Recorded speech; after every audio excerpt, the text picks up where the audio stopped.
نزل عليه ملك الموت فقرأ به ونادى فقال من بالباب يا فاطمة؟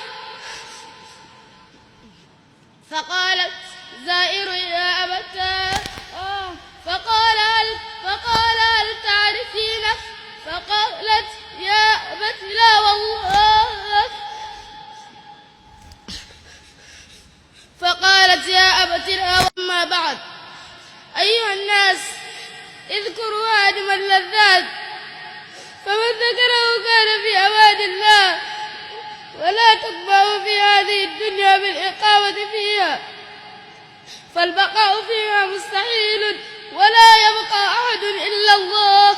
واعلموا أن نبيكم عليه الصلاة والسلام من الله لما قرب رحيله ودنت منه سيد الأنبياء.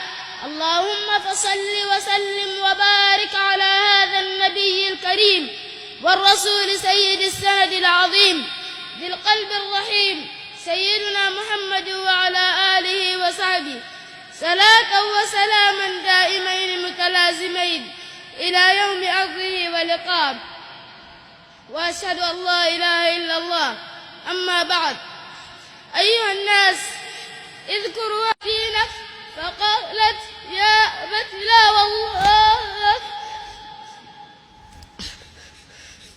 فقالت يا أبت لا والله. فقال يا فاطمة هذا هادم اللذات ومفرد